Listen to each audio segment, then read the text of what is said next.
Long way, get this shit a long way, shit a long way.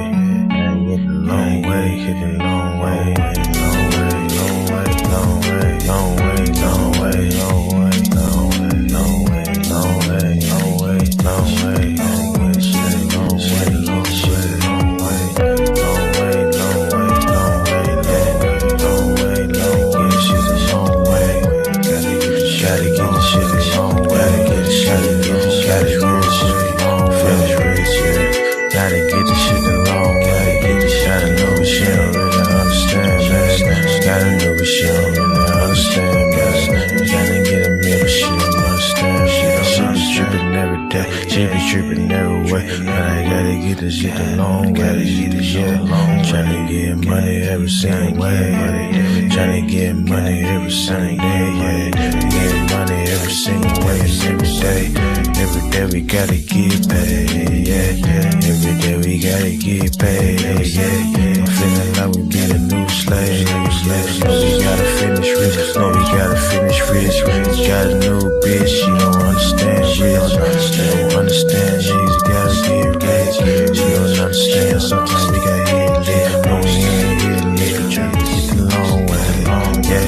Tryna get the shit the long way, yeah. Coach is tryna wrap up a entree, yeah. Told you the other day that did my phone strong. We gon' shoot the long way, we gon' get the long way, yeah. Yeah, get the shit the long way. My bitch be trippin' back and forth like a phone way. My name is Tari, I ain't playing games, so I'm done Tari. Yesterday she told me that she about to leave, I said fuck it, bitch, we gonna get some money. I said fuck it, bitch, I'm about to get some money. So what I do today, I want to get some money, yeah. Cause we gon' get this shit the long way, long way, we gon' get the long way, yeah. Back and forth like the pong way, yeah. Man, I'ma get this shit the long way, get this shit the long way. Just the only way today, because they go with shit's crazy. We gotta wear a mask, we the new slaves, and we be wearing this shit like every day. We be okay, we gon' be okay, they gon' be okay, they gon' be okay for me, yeah. So we gon' get this shit the long way, we gon' get this shit long way, we gon' get this shit the long way, we gon' get this shit the long way, yeah, yeah, we get this shit the long way, yeah, cause we gon' be okay, we gon' be okay, yeah, we gon' get the long way, yeah. Hey, what's up, everybody? Remove. What's going on? Welcome. What's up, Nick? QJC. What's going on? Welcome to another edition of Savings Minus Debt.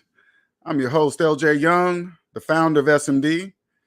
I am not SMD itself because SMD is a family of people that understand my gift. What is my gift? I understand that capitalism is psychological, split into two parts, positive and negative, okay? This is a mathematical fact. This is not my thesis. This is not my guess or whatever. This is a fact, okay? It's not nothing, all right? All right, so with this knowledge, I understand that there are people that live on the positive side and the negative side. Well, the people that live on the negative side of the economy are called debt slaves, okay? Those are people that believe they can own things with no money of their own. They think they can own houses with mortgages. They think they can buy cars with car loans. Okay. Think they own equity in a mortgage house, even though they didn't have the money to buy the house in the first place. But the psychological part of it is they don't know that. Now, here's the wonderful part about it all. It's a choice. Debt slaves choose to be debt slaves, okay? They choose it. And how do they choose? You're probably thinking, well, they choose to not trust the calculator. Like a person right now that has a mortgage. Here, let me give an example. A person right now that has a mortgage.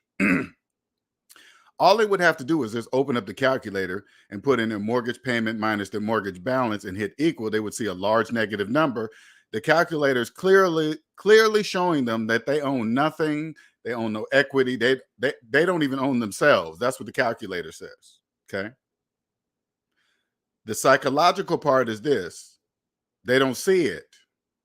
AKA they don't trust what the calculator's telling them. But that's all part of how it works, right? That's the wonderful thing. It's a choice. If you choose not to trust the calculator, that's a choice. Because nobody in the world can break the laws of mathematics. So if you just don't agree with it, that's your problem.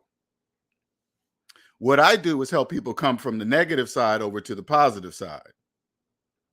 What my gift is that I have the ability to show the psychological part of it physically to you. I could show it to you, right? But the only way you can see the psychological, it can only be shown to you mathematically. There is no, I can't tell you about the psychological. That doesn't make any sense, right? You will never understand. But if I show you with math, and at that point you choose not to believe it, there's nothing else I can do after that. I just walk away. So I help people understand that I bring them from the negative, come over to the positive. Once they understand this, once they understand capitalism is psychological, they can be wealthy, rich, create successful businesses, whatever, right? But because I come over here, once I bring them to the positive side, I teach them how to participate in capitalism positively. Okay, and you'll look and say, oh, everybody, those currency is really debt slaves. You guys are really the currency. It's like currency, all currency is psychological for people in debt. It doesn't matter the form of it. It could be anything. It really doesn't matter. But the psychological part is that you guys don't know that. You come over to the positive side, you create a business around them not knowing that. They don't know that they're debt slaves, right? So you just create a successful business around it. You come to the positive side, you pay all your taxes, you report all your income, you don't hide anything, you don't do any of that. You don't do any of that. You report everything. If you make money at something new, you don't wait till they make a law about it to tell the IRS. You just tell them, hey, let them make the decision. But just say, hey, look, I know you guys ain't created some kind of law about this to report this and that if it's over 500 or whatever the bullshit is, right? You just do it and then let them say whatever. Because it really, when you come to the positive side, it really doesn't matter because everything is debt slave. So not telling the IRS and cheating is really cheating on yourself when you come to the positive side and understand the true purpose of taxes. Now, with this knowledge, when you understand how you come to the positive side, you see how it all works, okay? Now, this article was dropped in the Discord server by a SMD family member, Nick Penn, okay? And you guys have heard me already talk about Tesla. Clearly are going to take over the rideshare arena. Clearly. They got everything's in place. Tesla's playing chess. While all the other car manufacturers, they've been playing checkers, fucking around. Elon comes in, drops all his chips on the table. Bam, look where he's at now. He's playing chess. He's like 10 steps ahead of everybody.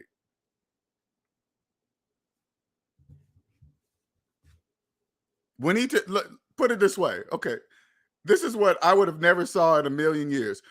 What would be the definition of a legal monopoly? When you have no competition, what can you do about it? You can't. You'd like an automatically legal monopoly if you have absolutely no competition. That's where Tesla's at today, and people don't even see that shit coming. Are you crazy? Oh, they're gonna be like, oh my God, Tesla has a monopoly. Yeah, you know why? Because he has no competition. What are you talking about?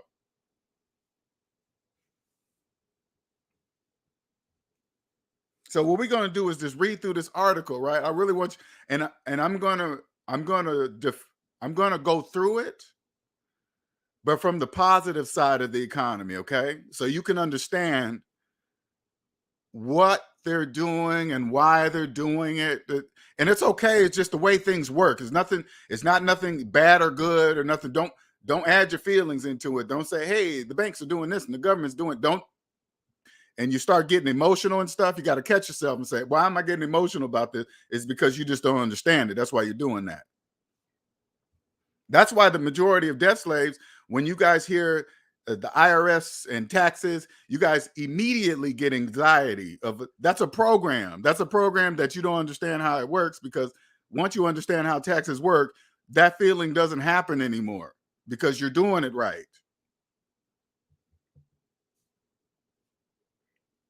All right, let me bring this. All right, we're going to read through this together, okay? Shoot, let me see. We're going to read through this together.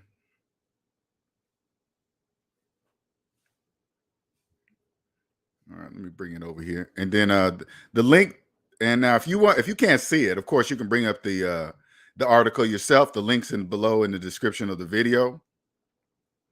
All right, so let's go through it so you guys can understand what's happening here, okay?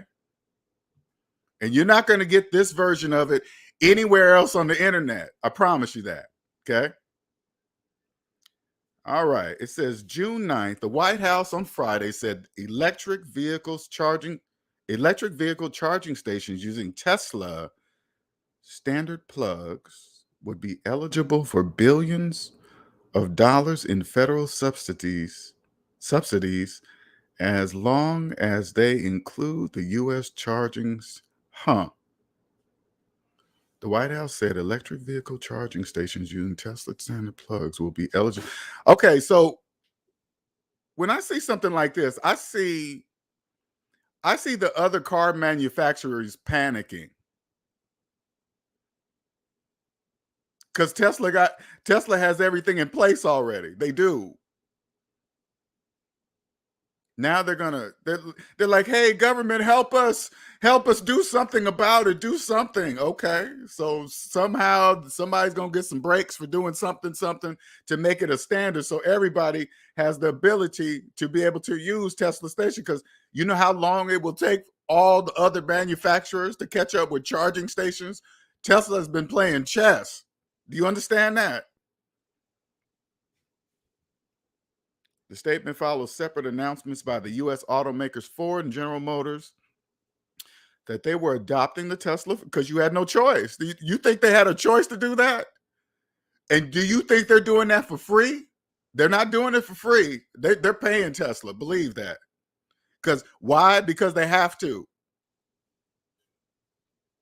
This is no different than buy now, pay later services. You notice how they're attached to all the big boys, Apple, Amazon, Nike, because they have to. This is the same thing, okay? Known as the North American Charging Standard, the move shake up a charging industry that looked like it was drifting towards the rival CCS connection with the help of federal subsidies. I don't know about that. This is the first time the Biden administration has directly connected Tesla to its efforts to spend up to $7.5 billion to build a new high-speed chargers on the 7,500 miles of the nation's busiest highways. Tesla's shares rose. You better believe Tesla shares are going to rise for quite a while too. Believe that. You guys ain't seen shit yet. Analysts said that Ford and GM news was a big win that could make Tesla superchargers an industry standard. Damn! Make the Tesla, man, can you say legal monopoly? Legal. They're going to make the Tesla, they're shooting for the Tesla charger to be the standard charger. Oh my God. Wow. Okay. GM and Ford shares close up to 1.1% and 1.3% respectively. Okay.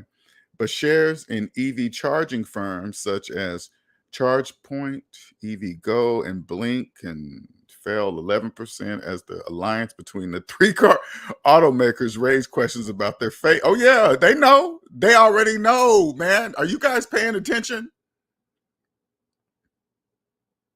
That's why T-Mobile joined Tesla. That's why the car manufacturer, look who they're joining. Okay, always pay attention to who are they, who's the person in common that everybody's joining? Tesla. Congratulations, Tesla. Them motherfuckers been playing chess. You mean to tell me all these other billion-dollar companies was not looking at what Tesla was doing? These executives in these big companies, you guys better be firing them. You better get those guys fired. They didn't see that shit coming. Hey, Ford, GM, if you guys have got executives on your board that do not see, like here, for example, Uber, Lyft, if you guys do not have board members that are paying attention what is about to happen, you guys are about to be out of business. I hope you guys see that coming. These car manufacturers are shaking in their boots. Some said on Friday they would adapt the Tesla stand. I bet you they were. Like they have a choice. Earlier this year, we developed a minimal standards to ensure publicly funded EV charging accessible. Okay, wait a minute. To ensure publicly funded EV charging is accessible, reliable, and affordable for all drivers. And we required interoperability to promote competition. White House spokesman. I don't really understand all that stuff. Okay. Because to compete, everybody understands what you would have to do to compete with Tesla in charging stations. You got to have some serious money. That's going to take I'm surprised the other manufacturers just didn't team up and pool their money together and do it. They got enough money to do it. Patterson said the goal is for every car to be able to use every publicly funded charger. They keep using that word publicly funded for some reason. Okay. They keep using that word. More drivers having access to more high quality charging, including Tesla superchargers, is a step forward.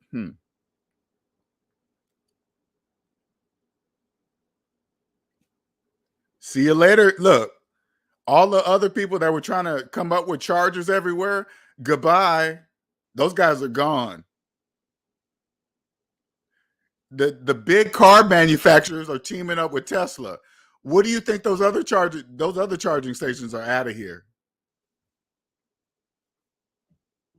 The statement did not say whether it was enough for Tesla to provide a CCS adapter to connect charging ports on all non-Tesla chargers. You come up with the money, I'm sure Tesla will be able to do anything you want.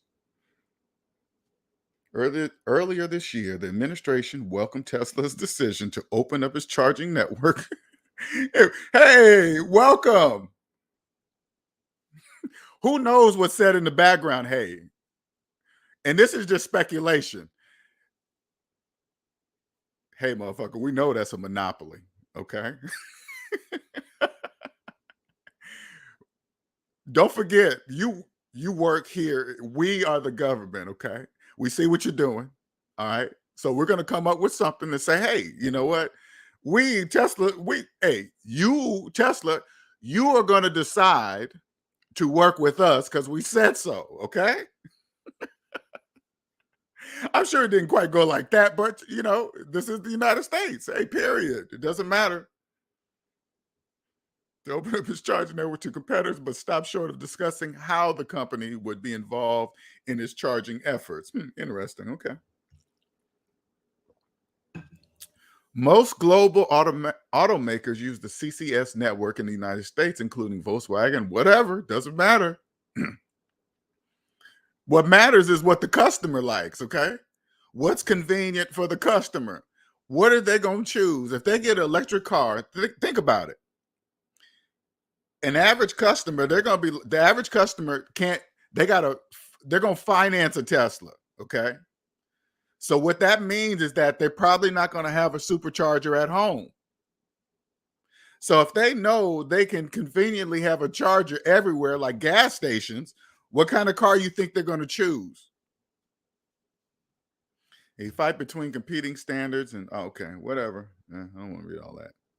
Who is also president of Change, said the organization was backing CC. But doesn't matter. Tesla's taking over. Doesn't matter what your thoughts on anything. What's the cost of having all those CCS ports that are being used by the minority in the market? What's the opportunity? Oh, whatever. Okay, a lot of quotes. You know what I noticed when you read this stuff? It's people, a lot of people's opinions. You know what I'm saying? Welcome the opportunity to work with Tesla. A spokesman for Blink said the company welcomed the opportunity to work with Tesla on interoperability with cables and connections. I bet you are. Everybody's going to work with Tesla. I want you guys to start paying attention to these articles and these news, these news when they say, "Hey, so and so joined with Tesla." Every time you hear that happen, I'm just telling you, they had to do that. That's not a choice. No different than the big companies having to partner up with the buy now, pay later services. They had to do that. That's not a choice. I know they're making it sound like it's a partnership, but all you got to do is open your eyes and look around. Who you think running shit in the electric car business? Tesla.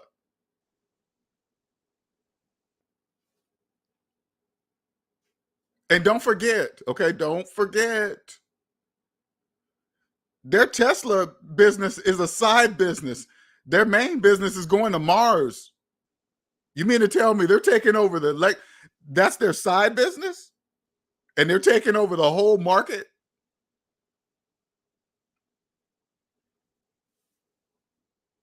They taking over the whole market?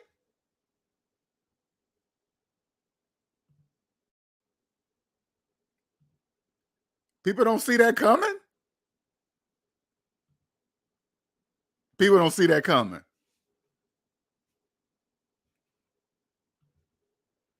I've worked at Tesla for 2 solid months, and one thing people don't understand about Tesla is that they take pride in the quality of the car and they really invest in the business. Clearly, to me, that's clear. When you take, put it this way, you guys seen how long I've been doing SMD. I take pride in this. I take pride. I change people's lives. That's what I do. I change your life forever, for generations. So I take pride in it. That's what Tesla's doing. Tesla been playing chess.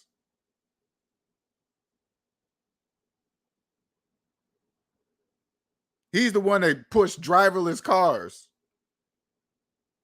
Oh my God, that's, the whole panic of everybody. Oh my God. And I'm sure anything that evolves, people just don't like change. Oh my God, that's going to kill everybody if the driverless car hits and kills. Okay, I'm sure they said, okay, we know we're going to hear all that. Let's just keep pushing through.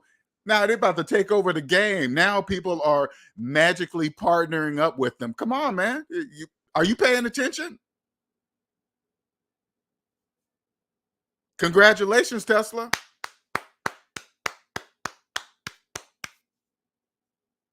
If I wasn't so busy investing in myself, I'd most definitely be investing in Tesla. And that's not investment advice. I'm just telling you my opinion about it.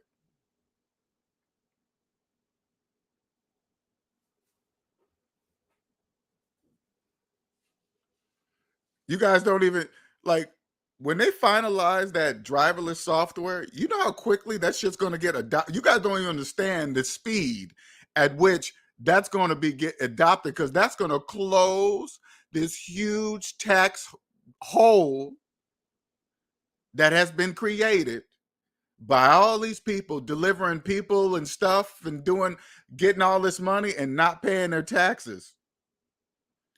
That huge hole is going to be closed for the city and the federal government. It's going to be closed. Now they don't have to worry about that. At least that piece.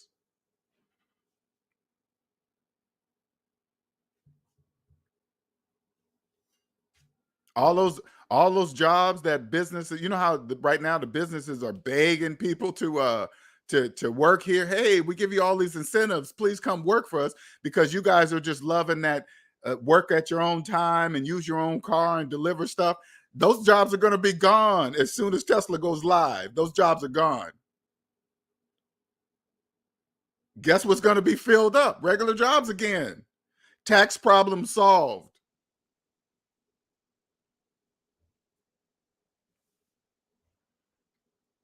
That's a win-win for everybody. And you know, people that contribute to the economy like that, guess what they get? Tax breaks. Yes, they do. Sure do. That's just how it works. Doesn't matter how you feel about it.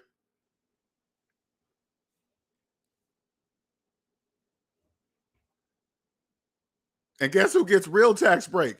People with real money get real tax breaks.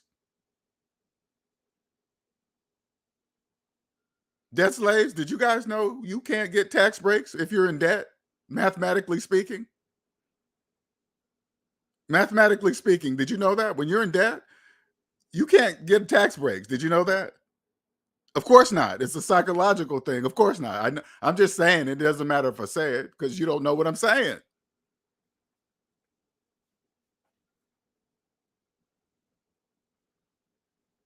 A person will go into $400,000 in mortgage loan debt to get a tax break. Does that make sense to you? Hey, man, you can write off on taxes. You go into $400,000 worth of mortgage debt to write off a few $100s in taxes? What math are you using?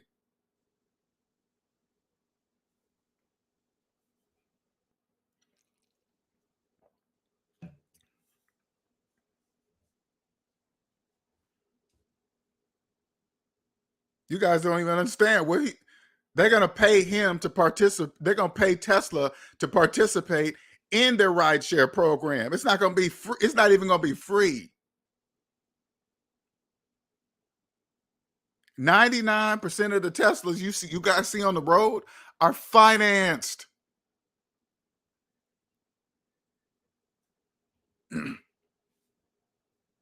Just because you see somebody driving a Tesla, don't think they have money. If they have a car payment, it really doesn't matter who.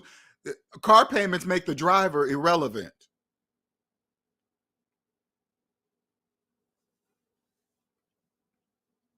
You can't walk up to a person who owns a Tesla, a financed Tesla, and say, "Hey, you know you're really not saving money on gas in your financed Tesla, right?"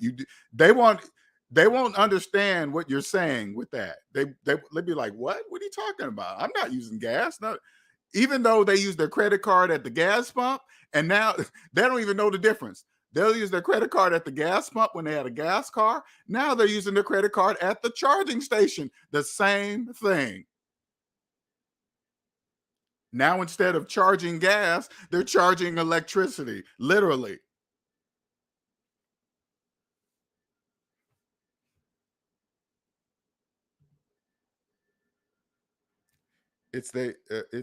They created the network to find the chargers, and the other companies want to tap it. Sure do. You better believe, like, think about it. You better believe truck manufacturers, they're nervous as hell right now. You guys, I hope you guys see that. Do you guys see that? You guys got to remember, debt slaves always like the new shiny thing. They always like the new shiny thing. Our trucks have been the same look year after year, maybe a different front end, different back end, this and that. Here's Tesla come out totally, truck look like nothing else. Debt slaves are salivating to get their hands on that truck. Salivating. First, he comes out with the big boy, and then he's going to come out with, just like he did before, just like he did with the cars, and then start coming out with cheaper model trucks that, of course, are going to look different. Of course, what do you think debt slaves are going to start financing? Tesla trucks.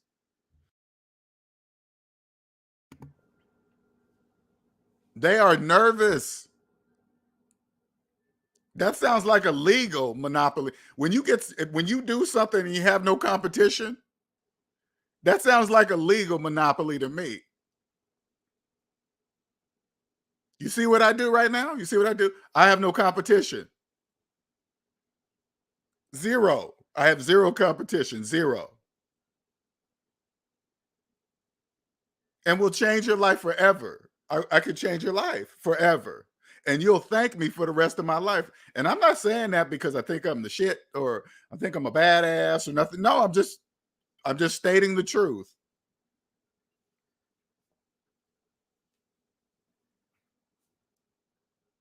You'll be able to come to the positive side, not only create a successful business, your self-esteem will be boosted 100 times over. The financial world becomes quiet. How come it becomes quiet? Because you don't hear debt slaves no more. That's the most of the noise you hear in the financial world is just debt slave chitter chatter. They're just rambling, but they don't know that they're rambling the program. They don't understand that they're doing that. So as soon as you hear a debt slave speak, you just tune it out. Now it's quiet. Like right now, if you're in the debt, like you're in what's called the debt. If you live on a negative side and you don't know it, you live in what's called the debt matrix. You don't know you live there. That's where you think financing phones is normal. That's normal. Hey, I finance a new phone you think that's normal. That's not normal. That's only normal for debt slaves to finance a phone. If you have a finance phone in your hand, you have a financial problem. If you and all your friends get new phones every single year and each and one of you guys finance your phones, that's why you guys are friends, because you guys finance phones.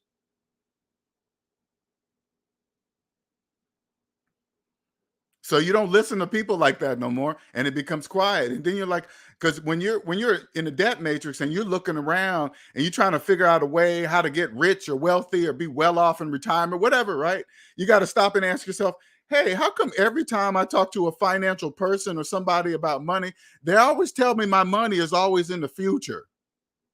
Have you noticed that? Everybody that talks to you about money, the money is always in the future. The future doesn't exist. Only the present moment exists.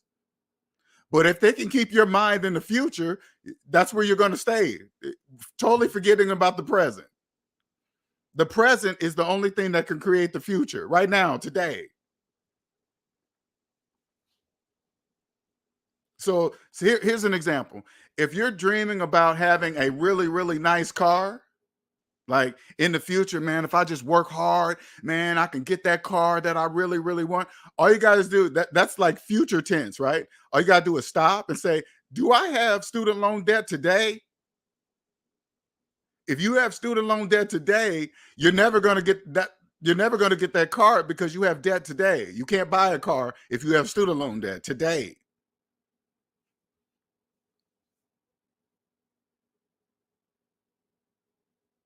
When you see somebody driving an electric car, say like this is you see all these Teslas driving around everywhere, and you be like, oh my God, they're everywhere. You stop, think about it and say, how did he do that?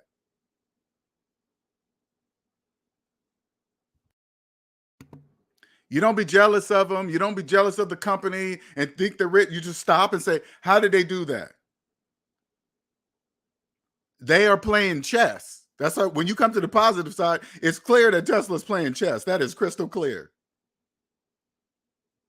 The ride share, owning the ride share area, those pieces are being put in place right now. Charging stations everywhere, hundreds and thousands of Teslas all over the world. 99% of them are financed, so they're willing to do anything to keep it, or don't let the credit get bad or something, whatever, right? They don't have to use any of their own Teslas because all the other Teslas and those people with finance Teslas will pay Tesla to be part of their rideshare program. They already have full control of every Tesla on the road. They just need permission from the owners, of course. The chess pieces are in place already. What kind of company can do that fast right now? Nothing. Think about it. In order for another company to fuck with Tesla in the rideshare area, they have to at least minimum do what Tesla has in place today. Okay, we got to figure out how to have full control of our cars.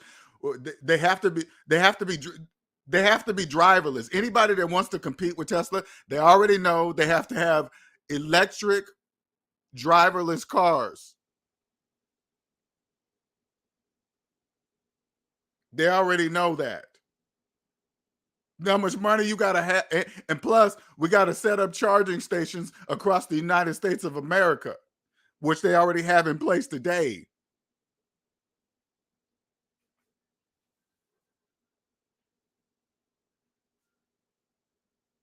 Tesla's after every big 18-wheeler trucks, Chevy, Ford F-150. Those guys are nervous right now. You better believe they are, because debt slaves, consciously or unconsciously, they've been looking for a new something that looks like a different kind of truck. Debt slaves are always looking for the new thing. So here comes Tesla, and he's going to come out with a cheaper model. And guess what they're going? The Tesla trucks, the brand new one. And so everybody can see them. Hey, look, everybody, look at you. So they can say to all the other debt slaves, hey, look, I'm the first one that got a Tesla truck and this and that. And then all the other debt slaves will be jealous and figure out, then they'll get on the waiting list, and then they'll put $2,000 down to wait for 2 years. That's just like fucking free money. Hey, you got to put down a $2,000 deposit, and that puts you on the list to wait for 2 years. 2 years? Can you imagine? Now, this is hypothetical. I don't know if they're actually doing it, but I would do it. I mean, that's shit. Hell yeah. You know how much interest you would make off of people's deposits? Bananas, man. Congratulations to Tesla. And that's their side business. They're going to Mars. So this is what that means to me. You mean to tell me that's not even 100%? You're not even putting 100% of your brain into Tesla?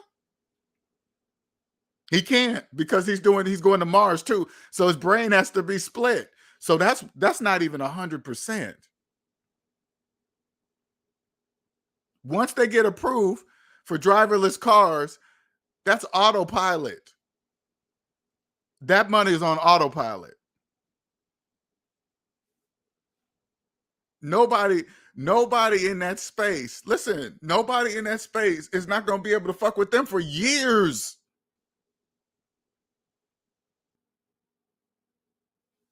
That's what I'm talking about right there, man. That is what I'm talking. That's what you call generational wealth. Do you understand the difference?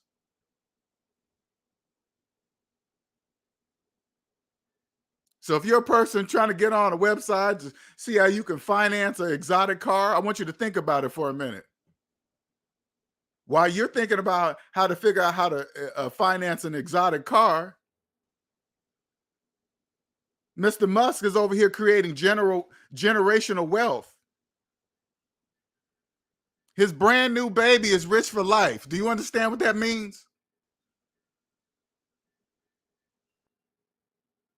His children will never know outside of that life, that perspective of life. When I see that, you know what I say to myself? Damn, you can do that? That's possible. Yeah, because he did it. Elon Musk is not special. Stop thinking he has some superpower or something. You guys got to stop thinking like that. He's just a regular person, just like you, that knows something that you don't, just like me. I know capitalism is psychological. You don't. So when I see Elon Musk, I don't look at him like he's this big. I mean, I admire him for what he's doing. Don't get me wrong. But I look at him as like, wow, that's possible? You can actually have enough money to build rockets and send them off in space and bring them back to the original path. Not saying that I want to do it. I'm just saying that's possible.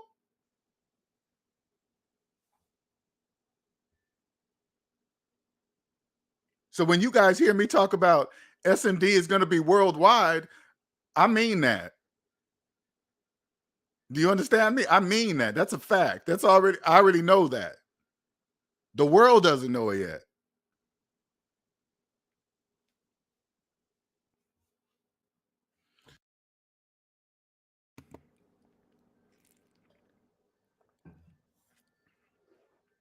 You guys are going to be hearing more and more partnerships with Tesla. I want you to pay close attention.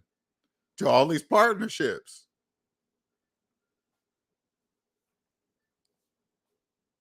You know who I'm looking at? I'm looking at Apple. For Apple is my main. I'm thinking, okay, what is Apple going to do? What are they going to do? They have to do, listen, you guys, they have to do something, because you got to remember, Tesla's coming out with a phone. Okay? Tesla's coming out with a phone. So Apple has to do something. Because think about it. What percentage of Apple is their iPhones? What percentage of their gross income comes from iPhones?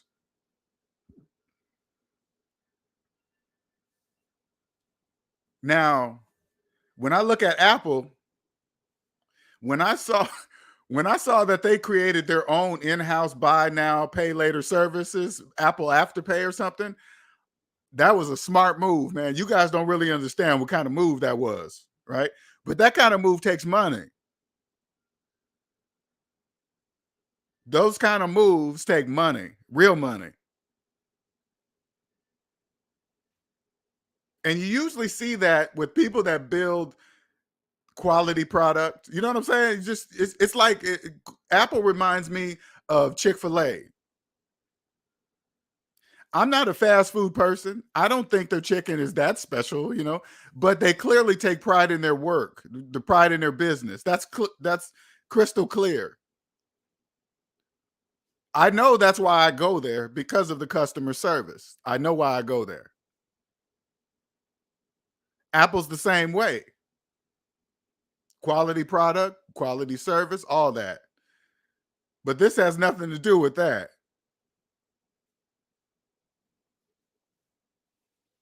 What are they going to do? Tesla's about to come out with they're about to come out with satellite phones that are really, really cool looking.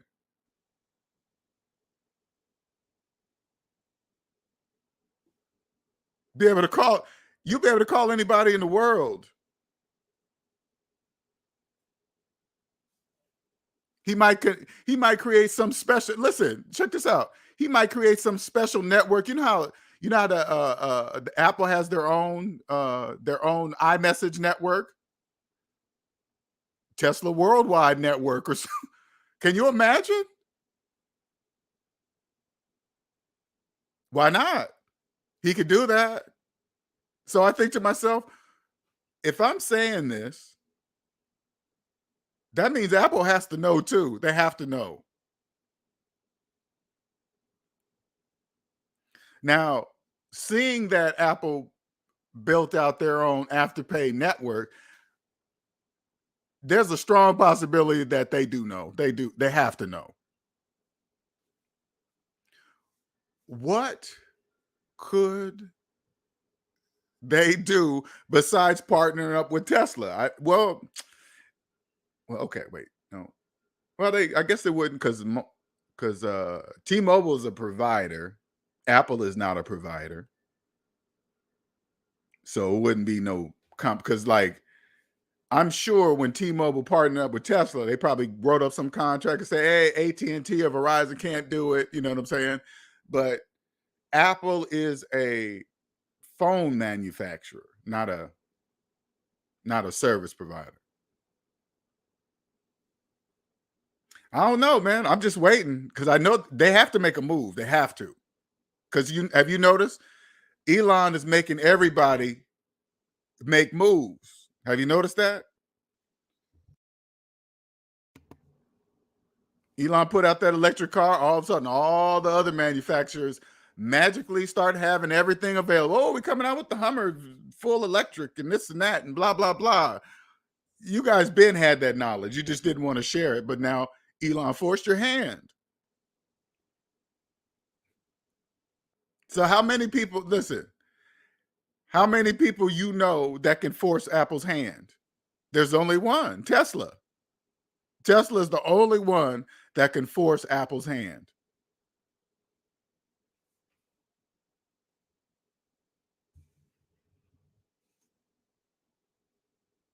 And Apple, to me, you could look at the pride in that company, their headquarters. They're not just going to say we're out. No, we're screw it. We can't. No, they're going. Me, I don't know. I don't know. They have to put it this way. They have to make some satellite connections. That's the only way. Either put up in the air your own satellites, your Apple satellites, or join other satellites. I guess I don't know.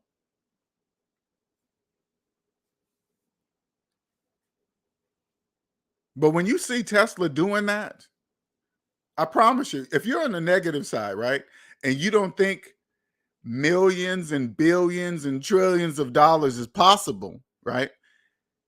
And you see, say like you're on the okay, you're on the negative side right now, and you see uh uh uh Jeff Bezos, oh, him and his wife is on a mega yacht and this and that. Now, there's two ways you can look at that, okay?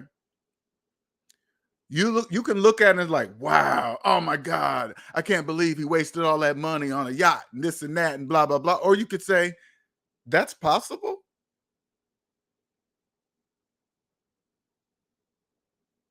That's possible to that's possible because you got to remember, you're looking at the mega yacht. So that means there is a business that built it.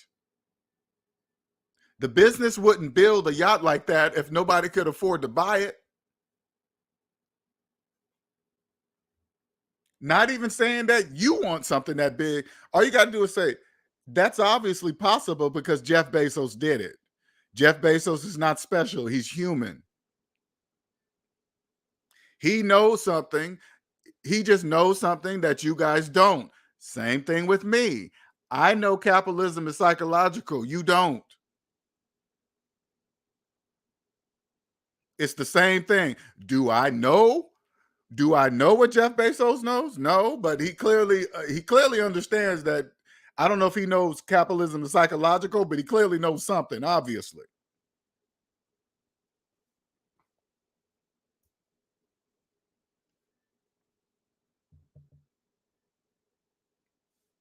I don't get jealous of any famous person or rich person, or I just don't. There's no reason for it when you can do it yourself.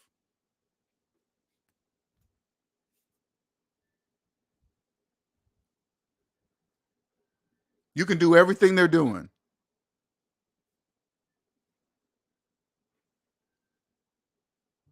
So when you see articles like this, don't be, I don't know. You just, when I see articles like that, I just like, I already knew that.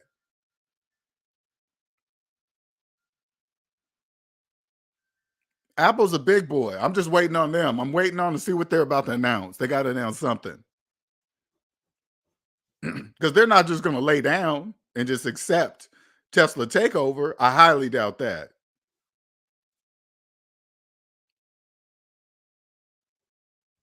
There's no way they're going to do that. Just like they didn't accept that partnering with some buy now pay later service to get all their profits. Can you imagine if Apple was forced to partner with some buy now pay later business? They would have killed Apple and they would have killed their profits, killed them. Apple is like, instead of spending with you, we're gonna spend it in the house and create our own. But when you can see that capitalism is psychological, you can make moves like that in your own business. Once you come out of the negative and come to the positive, you can make moves like that. It's clear. You can see that you will have to do certain things to, if you want to survive in the economy, you gotta, if you want to ride the wave of the economy, because it's going to always be waves in it, always. If you want a surfboard and you just want to ride the waves and be on, long as you're on the positive side of the, nowhere, no matter where the economy is, there's always a positive and negative side of it. So if the economy's down, which means it's probably negative, right? You can be on the positive side of a down economy. That makes sense? It doesn't matter if it's up or down. You could be on the positive side. If you're on the positive side of a down economy, you make less money. If you're on the positive side of a good economy, you make more money. You understand? You're still making money.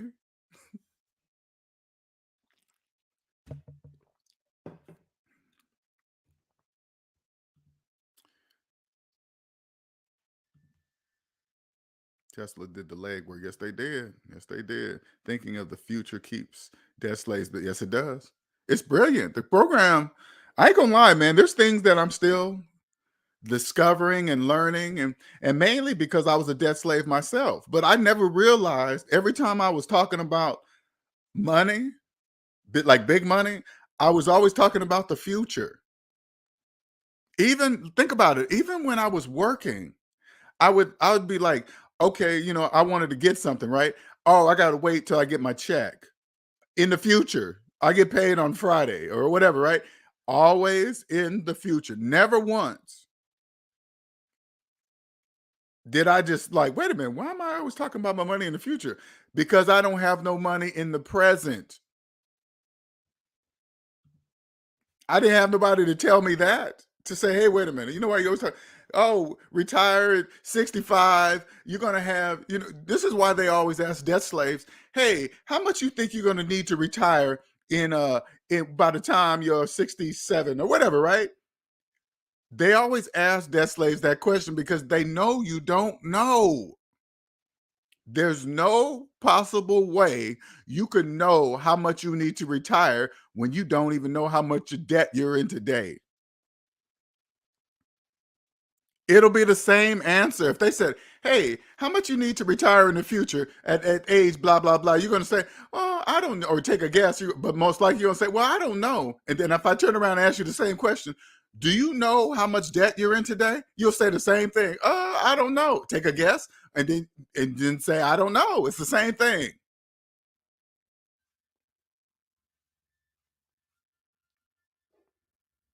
Is that you? Do you not know how much debt you're in today? If you don't, I'm talking to you.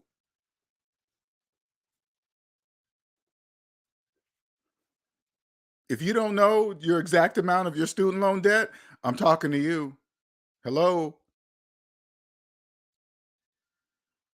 If you went to college for 4 years, but you've had your student loan for 20 years, I'm talking to you. Hello. Did you took math, right? Then why would you pay for college that you only went to college for 4 years, but you're paying on it for 20? That doesn't make sense. Paying on it for 20 plus interest.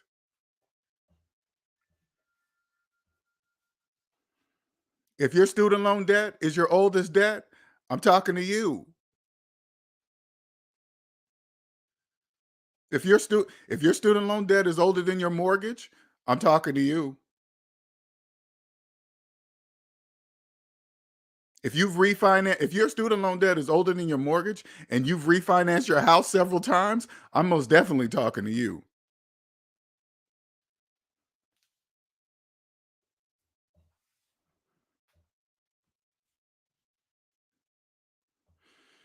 If you're walking around in a debt matrix right now and you're just confused, you don't know who to listen to and finance, do you want all that to stop? You want to stop being worried about who to trust and who not to trust with your money? Do you want all that to stop? All you got to do is come see me. I can help you. I can remove all the confusion.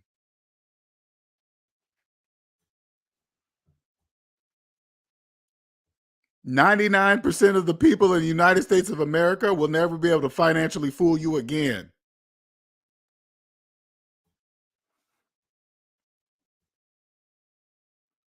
How? They don't know they don't know capitalism is psychological. That's how. They don't know that. It doesn't matter if I say it out loud. They don't know what I'm saying. What does he mean it's psychological? Exactly. It doesn't matter to you. It doesn't matter.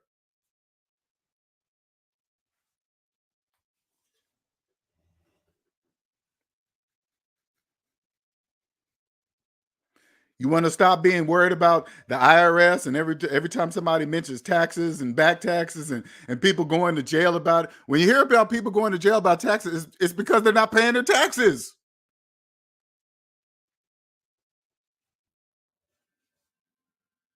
All you got to do is pay yours. You don't have to worry about going to jail. You don't have, listen, you don't have to know about taxes. You just hire a debt-free person, professional that does know about taxes. But listen, the key is this, and this is a requirement, okay? This is a requirement.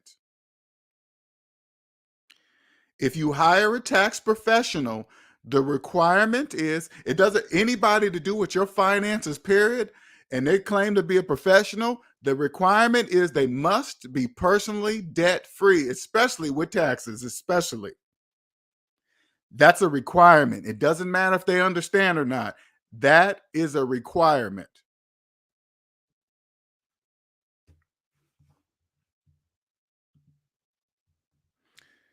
Is it even possible to know how much debt you have? Yes, That's crazy. Crazy to me. Nobody forget where they get free money from. Exactly. It's definitely possible for sure. That's what I do for clients all the time. I add it all up so they can see the number. A very important part of the process to get out of the negative side of the economy is to see how much debt you owe, that you all the way down to the penny. When you see that number, let me give you an example. I'll add up a person, all of their debt, all of it up, so they could see it, because you got to remember the majority of people in debt, they don't know how much debt they're in, so they've never seen it before. But once you see that number, you actually know it, because once a client looks at the number, you can't erase it. It's in your brain now. You can pretend to not think about it, but you know what it is now. And then I turn to him, I say, that is the price to own yourself.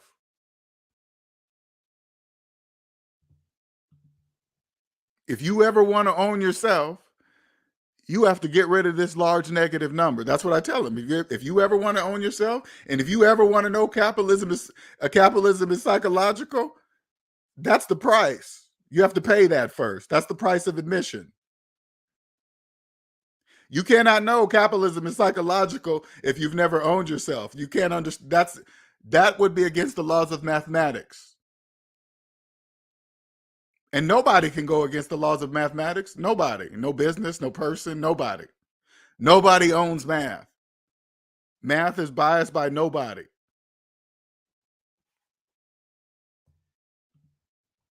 Some people wait on a down economy to buy assets for cheap. House foreclosed equal negative, but house purchased cheap at auction positive. Yes, it does. Depends on the side of the economy you're on. It does. Depends on the person's version of definition of buy. Because you got to remember, debt slaves use the word buy all the time wrong. Hey, I bought that house. You got a mortgage? Yeah, you didn't buy anything. You financed. So even when if in that scenario, SPIV, if the person waited till a down economy and had cash to buy foreclosed homes or tax lost homes or whatever, correct. That's positive.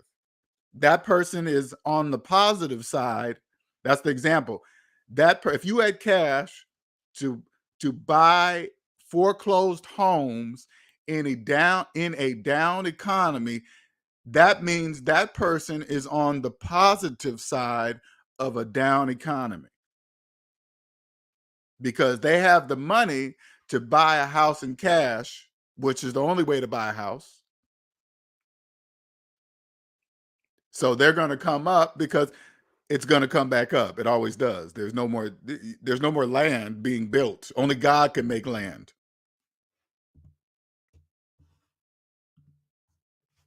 That's why it's beautiful here. It's absolutely beautiful on the positive side of capitalism.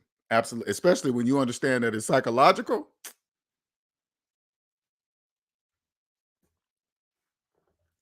And it it doesn't just stop in the financial world. It transfers into your personal life. The probability of you getting into a bad relationship is slim to none. You're probably thinking, well, what do you mean by that, LJ? What do you mean slim to none? Because you will never date a debt slave, ever. And 99% of the people you probably date, that you date, are probably debt slaves. Like when you do what it takes to get out of debt, right? There's an emotional thing when you're paying off debt and you seeing each check. You're just like the middleman during this process. When you're paying off debt, you're just getting your check from your job. You're passing it to the debt. Get your check from your job. That can go on for like 2-3 years. It counts on how much debt you have. But then one day it stops.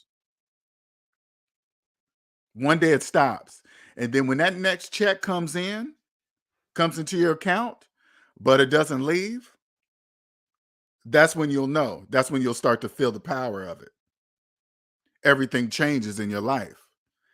And then you'll start realizing, damn, I've been taking financial advice from so-and-so, and they've been a debt slave the whole entire time. You'll see it all. Professionals. Do you know there are finance professionals who are debt slaves? Did you guys know that? Yes. They don't know it, but they are. You're going to realize you've been paying a professional debt slaves to handle your taxes, your finances. Not saying that they're cheating you, not saying that they're doing anything bad. They could probably be doing it right. It doesn't matter. But when you find out that they're debt slaves, you automatically know that they're missing a piece. They don't know capitalism is psychological, obviously, because they're in debt personally. You mean to tell me your finance person doesn't know you cannot buy a house with a mortgage? They don't know that? That means they probably have one. If you got a finance professional tax person, you say, hey, are you a homeowner? You say, yeah. Just don't ask what the mortgage payment is. Just say, is your mortgage payment pretty high in this area? If they say, well, it's not too bad, that's all you need to know. They have a mortgage. Or if they say something like, hey, you can write off taxes on a mortgage, you got to say they obviously don't know capitalism is psychological, because that's mathematically impossible. You can't write off taxes on a mortgaged house.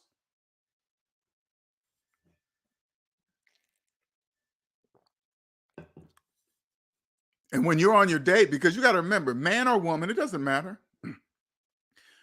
People like to impress their dates with stuff, clothes, cars, jewelry. Once you're free, you'll look at the whole world differently. Like, say, like you go on a date and this person works at let's say a UPS store or they FedEx deliver, but he's driving a Range Rover and he lives in an apartment. You won't date anybody like that. Same thing goes for women. Women spend money for their appearance. So say like me, women spend money on their appearance and looks and this and that because that's what society says that's what it is, right? That's so you just do it, right? But if I went on a date and she rolls up in a nice car, a Benz, and she's of course you guys are, hey, what you do for a living? And if the job doesn't match the car, I automatically know she's making payments on the car. Because if you got somebody working at, say, like a checker at a grocery store, but she drives a Mercedes, automatically understand that the Mercedes is financed, because that doesn't go together. Because if the Mercedes, put it this way, so you can understand what I mean. The Mercedes, say like the Mercedes is $50,000.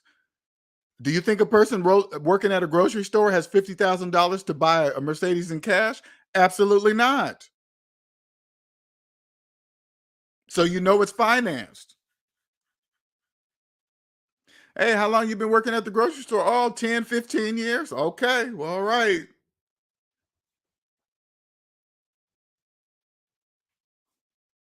Those people will be X'd out of your life. Your dating life will be so different. Man or woman, it doesn't matter. So if I was on a date and she was dressed nice, it wouldn't matter. If I find out she's making payments, still have student loan debt, I'll throw out a question. Hey, what you think about Biden forgiving that 20,000? Ooh, I sure hope he does. She just told me she has student loan debt.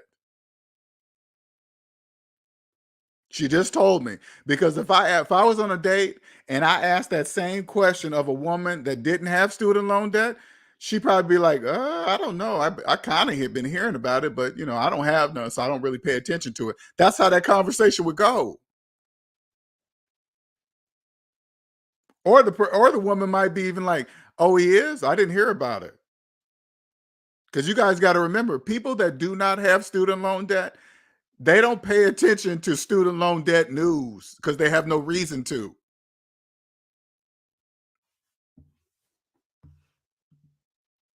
Yo, as much as I like the Dave Ramsey show, how does he get a pass to break the rules of mathematics, telling people it's okay to get a mortgage and still invest in a 401k? I know it's business, but it's business. You gotta understand, QJC. He's not doing anything different than any other business. The bank tells debt slaves they can buy a house with a mortgage.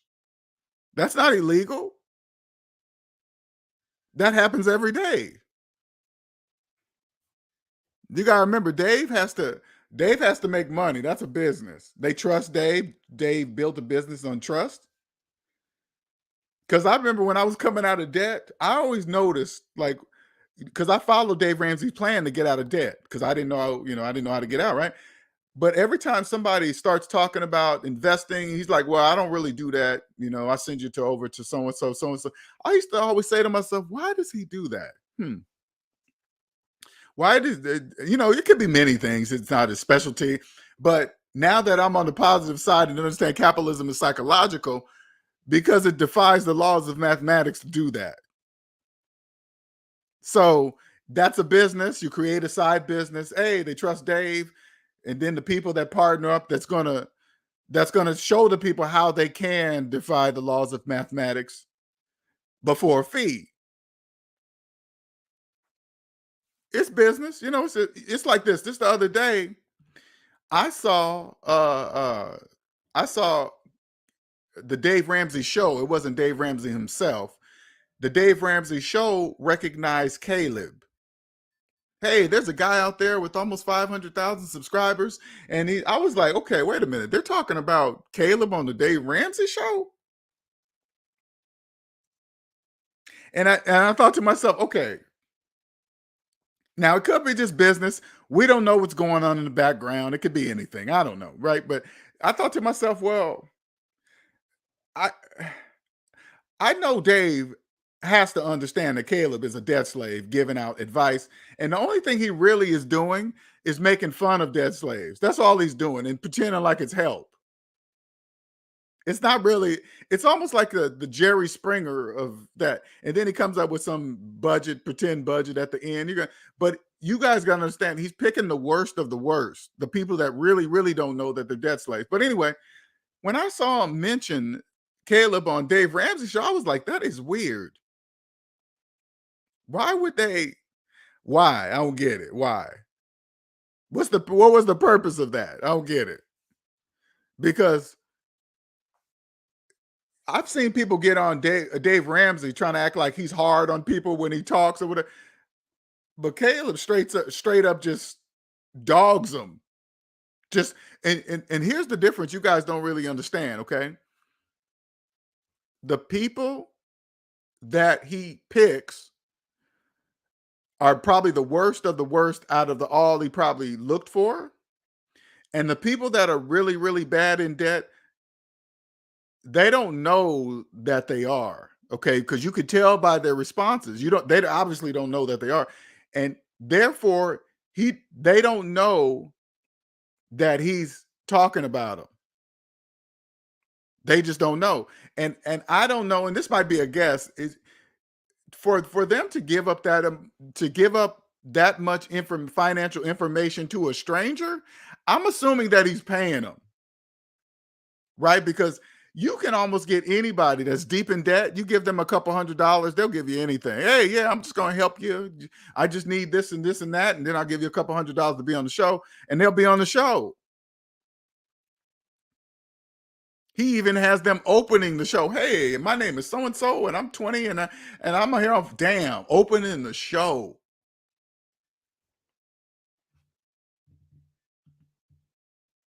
They said they plan to collaborate with Caleb. Wow. But this is what I say. Congratulations to Caleb.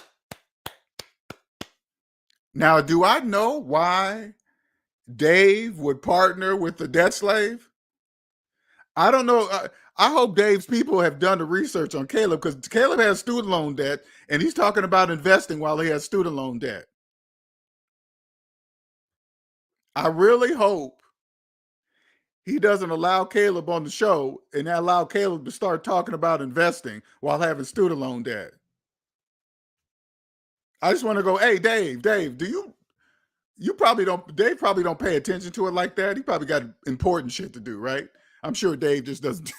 I'm like, hey, Dave, by the way, do you know Caleb has student loan debt? Okay. And he thinks not paying it is normal. So maybe you should talk to your people first. Okay. Talk to your people first. Yep. I saw it on James Ramsey's show when they were talking about Caleb. I said, I said, wow, he's a debt slave with student. He's a debt slave with student loans. That's crazy. But at the same time, QJC, you got to understand, when we say, if your student loans are older than your mortgage, you're in financial trouble. They don't know what I mean when I say that, because that's a psychological thing. They don't know that. Debt slaves don't know that. They don't know. First of all, they don't know that you can't buy a house with a mortgage. So they really don't know that you can't buy a house with student loan debt while having student loan debt. You can't do that. I remember I used to say to myself when I was a debt slave and I had student loan debt, I said, man, that's like 20% down on a house. I could pay off that student loan if instead of paying off the student loan debt. That's like 20% of the house. I could, you start making up this shit. And man, if I do that, I'll never get a house. And then you just do it. Oh, I got to live life now. I'm young. I better do it young. Oh, you just make up all the shit in your brain. It's crazy. Completely banana. But this is hindsight. You know what I would, if I had, no, the whole thing wouldn't have happened anyway. But that's fucked up, man. I don't know. Back when they financed the house for me, this is just hindsight, okay? Back when they financed the house for me, knowing that I couldn't afford no house. This is 2007, 2008 time, right? They knew I didn't have no money. They also knew I did not know I didn't have any money. I financed the house. As soon as I financed the house, they were like, oh yeah, by the way, you have equity. You can get this, which is a second mortgage and blah, blah, blah. I said, hell yeah, I'll take it all. I took it. If I could go back in time with the knowledge, because obviously I wasn't going to have that house for long. Obviously, when a person like me finances a house with no money, they know I'm probably going to be in there 1, maybe 2.5 years maximum, and then I won't be able to afford it anymore. Then I'll be kicked out. If I could go back today as that person, because the bank knew it, they knew the risk. I was a high risk, right?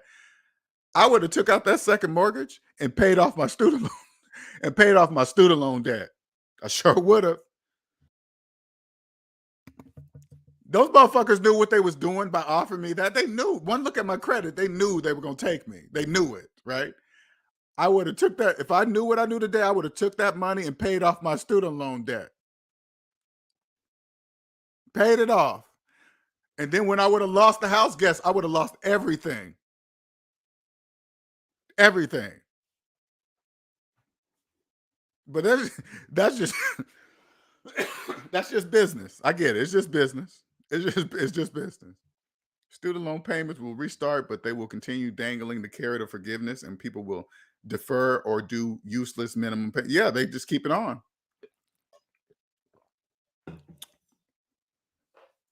They don't really debt slaves, it's crazy. Debt slaves really don't even understand. That's why they're doing it. They're just, oh, I'm gonna cross my fingers. I'm not gonna pay on something that is gonna be forgiven. That's what they want you to do. They want you to keep the money there. So when it starts in August, the interest kicks right in, right up, kicks right on where they left off.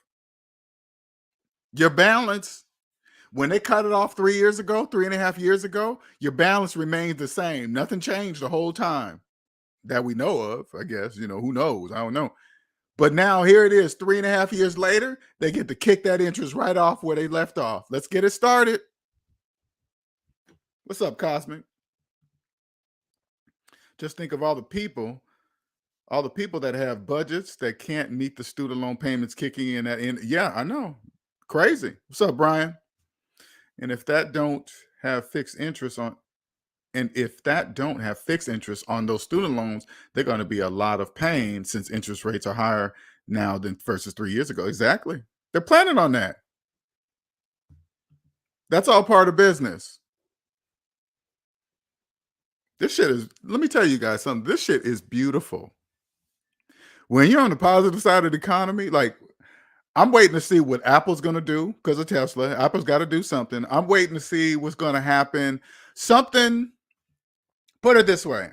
Okay. This is just my opinion. Okay.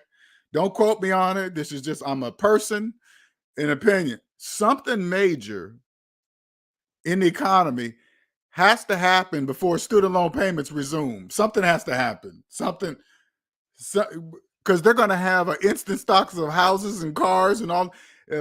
Phone payments are not going to get paid.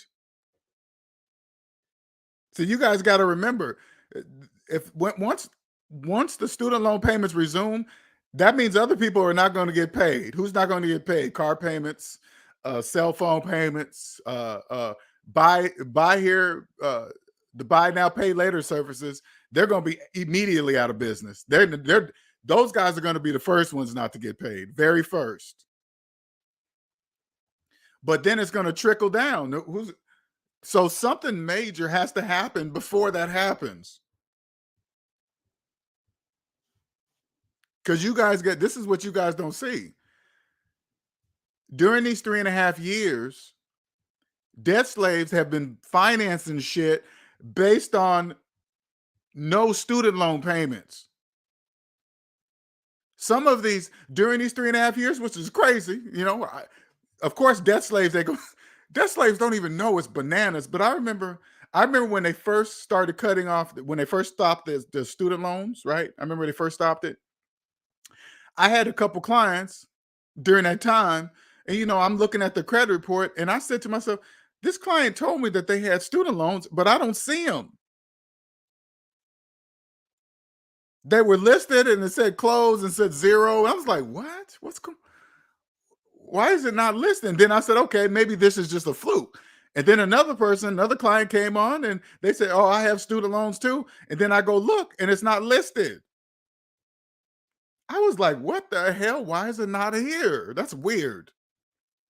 Now, people go now with the student loans not listed or showing zero. What does that do? Improve their credit score.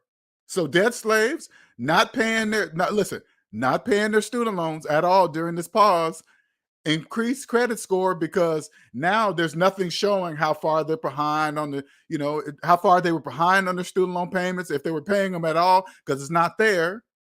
And then they go finance shit based on not only their gross income, student loan payments, not paying those student loan payments, higher credit score because of student loan. What happens when it's reversed? It's coming back. Everything is coming back. So what if when the student loan payments start, that means other people are not getting paid.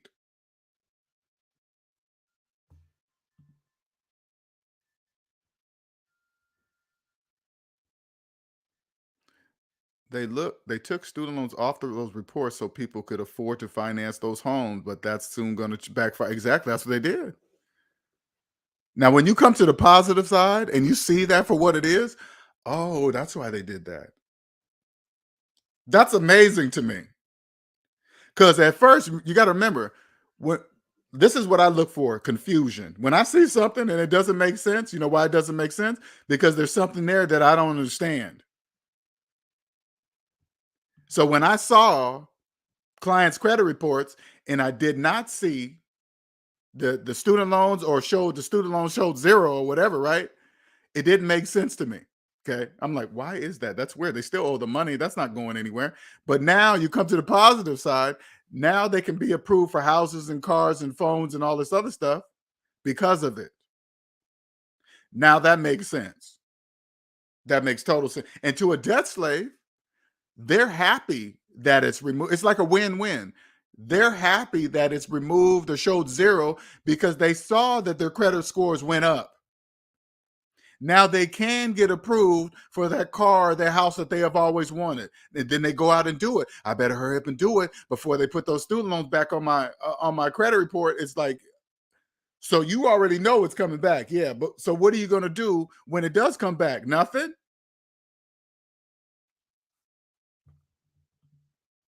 Gas prices going down, so that tells me student loan repayment starts on. So see how they're trickling things down. They have to do something.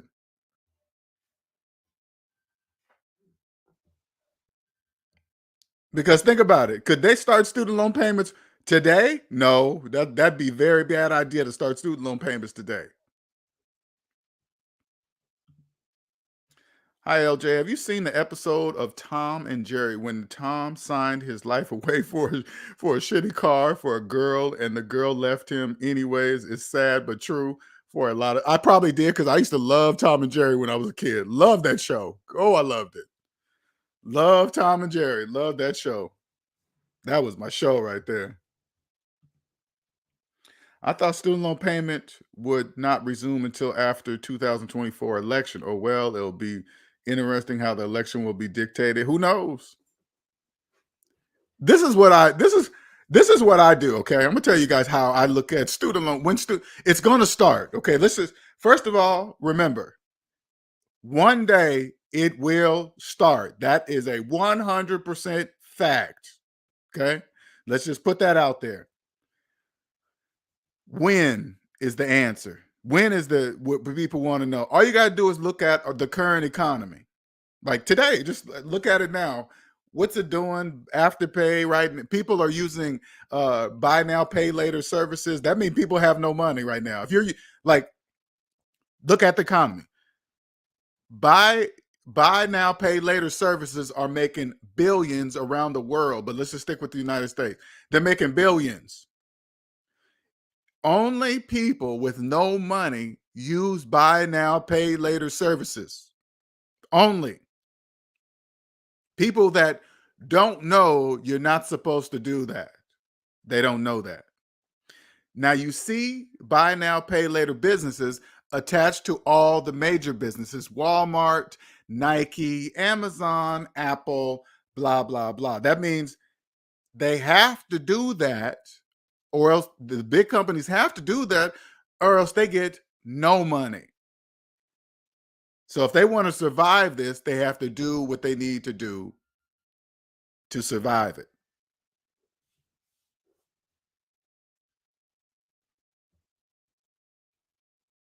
Now, if they started student loan payments right now, what what you think is going to happen? That would be bad.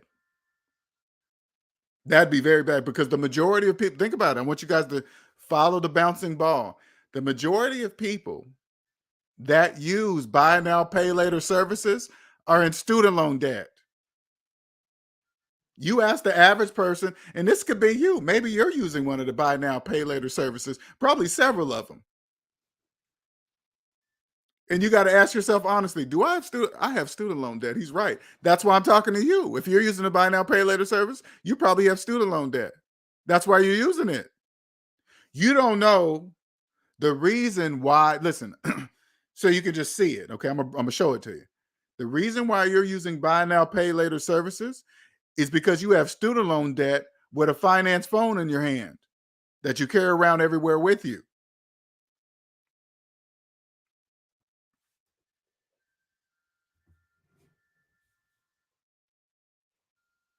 You carry it around with you, a finance phone. You see all the people? You see all the people that show up to like Apple conventions? I mean, spend money to go there. Can you imagine? They spend money to go there to look at the new product that they're going to finance. Congratulations, Apple. Can you imagine? Imagine you're the company of Apple, okay? People are flying in, spending money at hotels, airline tickets, pictures, all to come see your product that they want to finance. When I look at Apple, I say, that's possible? Obviously, it's possible. Apple's doing it. Apple's doing it. Look what they're doing. People are addicted to their product. Look, all you got to do is do the same. What do you think Tesla's doing? What do you think Elon's doing? He's about to come out with one of the best phones ever that you probably ever seen in your life. And guess what people are going to do? They're going to finance it and be addicted to it. Apple knows everything evolves. You'll be an idiot if you think you have the best product and nobody will be able to top you because you're making billions. I guarantee you Apple never thinks like that ever.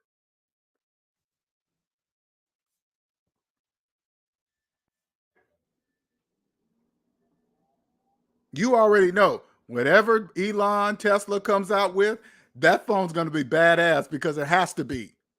And remember, Tesla plays chess. Apple is obviously a chess player too. They obviously play chess too. Obviously.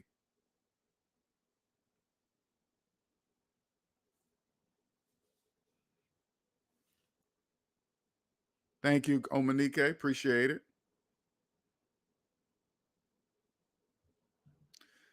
Versus the ultimate pain of the U.S. losing the status of the world currency, that would be a problem. What's so crazy, when you come to the positive side of it, you start to understand the importance of that. Now, my opinion on like the world currency, I believe we're the world currency because we said so, period. I don't really think it has nothing to do with the value and this and that. I think we're the world currency because we said so, period. What are you going to do about it? Who's going to listen? Who's going to say otherwise? Nobody. That's just my opinion, okay? Doesn't matter what it's doing. The value of the dollar goes up, down. It doesn't matter. It could go down to pennies. We could still say, I don't care. We're still the world currency. I don't care because we said so. That's why. Any other questions? No. Shut up. Everybody knows that. That's not a secret.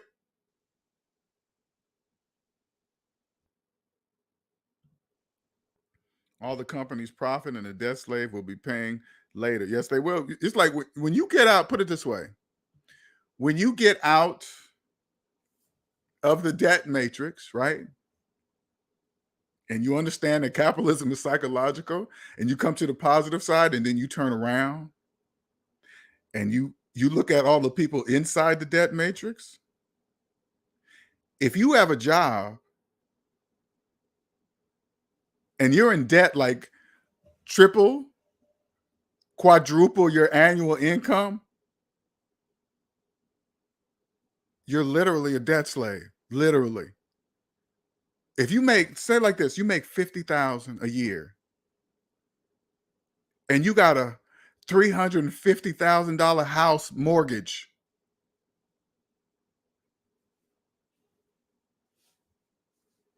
you are literally a debt slave who has a job.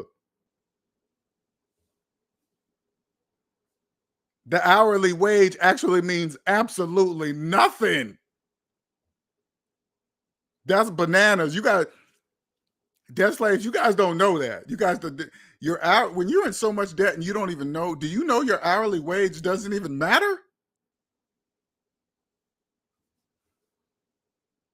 When I turned around, got out of the debt matrix, I turned around and looked at my 6-figure income, I was like, what? But Jeff Bezos is making billions.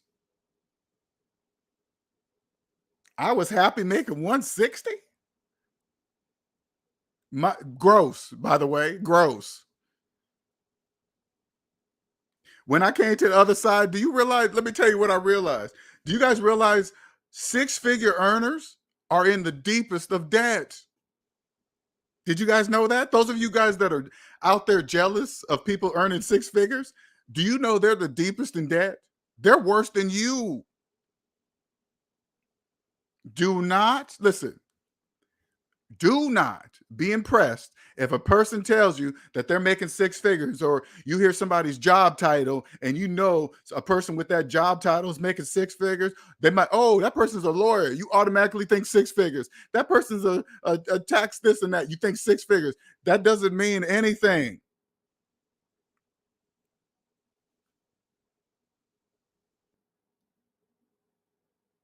You don't, I don't look at that at all. Those people can't even, you when you make 6 figures, okay, you don't really understand tax brackets. If you don't understand tax brackets, you go up. The only way, listen, the only way that can be reduced is something that the government offers you. Hey, if you do this, we can reduce your taxes. They're the only ones that can do that. The government says, hey, if you invest in a 401k, we will take that money and we can reduce your tax and blah, blah, blah, blah, blah. Hey, if you invest in a HSA, you put some money in there, this is how much you can do it. We can take off your taxes and use this card and blah, blah, blah, blah, blah. They can reduce your taxes. But guess what it takes to do that with the 401k and the HSA? You have to have money to do it. So if you're deep in student loan debt, you have no money to contribute to a 401k to reduce yourself in your tax bracket. You don't even have the money.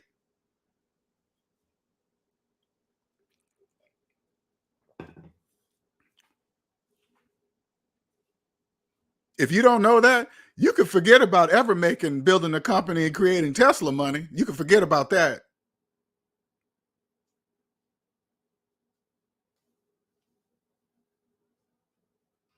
I remember one time, and this is just me, I've always been this way. I remember one time I worked for Alaska Airlines, okay?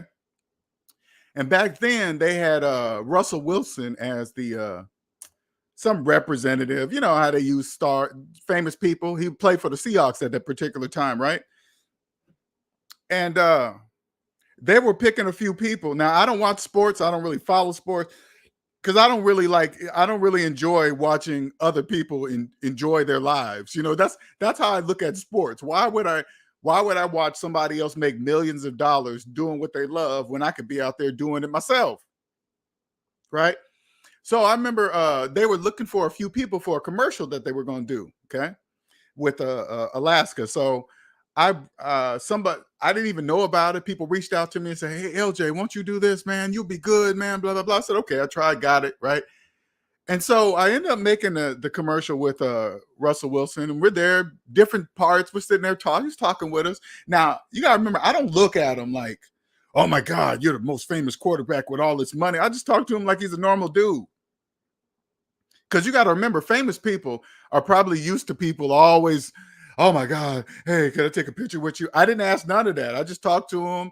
I didn't ask for no picture because I didn't really even want a picture. Why? Me standing next to a famous person. He does that 100 times a day. What makes my picture any different? Nothing. It doesn't. Hey, look, I took a picture with so and so. So, but anyway, after we were done, when I got back to work a couple days later, people were like, "Hey, man, did you actually get to meet Russell Wilson?" I was like, "Of course. Yeah, we were making a commercial together. Of course. Did you talk to him?" "Yeah, I talked to him. Yeah. What'd you guys talk about?" I just asked him does he like it here? Blah, blah, blah. Right. But the way they were like amazed. "Oh my God, you got to actually talk to him?" "Yeah, he's just a person. A person that probably had help to follow his dreams, to become the best." When you're young, you don't know that you need that kind of guidance to you know, like when you find your, like for me, for example, if I had this information, if I knew capitalism was psychological when my children were young, I would have naturally instilled this into my children. That would have happened automatically. I would have been showing them. I would have been showing them with examples. They would have never seen me doing stuff that debt slaves do, talk about. And as they grow up, I would have been repeating to them, hey, this is what you do. You don't finance things that go down in value. This is the debt matrix. Capitalism is psychological. They would have known that since birth.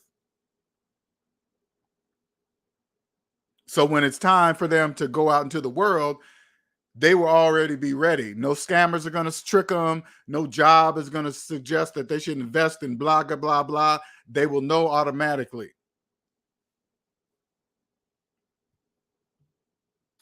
Dave Ramsey used Caleb for content. His YouTube channel has a lot of subscribers, so mentioning that helps Dave get exposure to a base that may not be listening. That is true. I mean, I get it, Cosmic. I get that. That would be a smart business move on both parties, because Dave would get the next, because he always throws Dave inside of his videos too. Oh, Dave says this is wrong, but I disagree, and blah says this is right, but I disagree. You know, who knows? It's all business, because Dave's been around for a long time, and you guys got to remember, people like change. Like when people come to me and say, hey, LJ, what do you do? I don't tell them that I get people out of debt, because debt slaves hear that all the time. Oh, you're just another one of those guys to help people get out of debt. You know what I do? They say, what do you do, LJ? I say, I change people's lives. So now it leaves it open, okay? So now we won't be wasting anybody's time. So if they ask me, LJ, what does SMD do? I help change people's lives. They're either going to say, oh, okay, and not say anything and just leave it, which is good for me. That means you're not ready to hear it. Or they'll say, what do you mean by change a person's life? What do you mean by that? Then I might say more at that point. But if I say change people's lives, they go, oh, okay, that's cool. That means they didn't really want to know, because that's a question.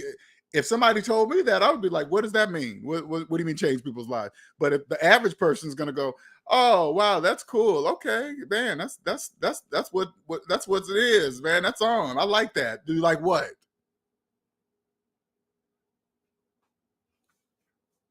What I'm doing is coming into, this is what I'm coming more into. Being able to, when I give examples of what I do, being able to come in and out of the psychological with the physical, blah, blah, blah, going back and forth, positive and negative, psychological to the physical, back when I use examples. Like you guys know, when I use SMD red notes, which is negative dollars, those red notes are psychological. They don't exist, but they're just as real as the green ones, because the economy is positive and negative. There's just no need to print the red ones. Because you guys got to remember, debt slaves, they don't know that all they use is negative dollars. They don't know that. So my ability is to be able to mathematically show the psychological, which exists.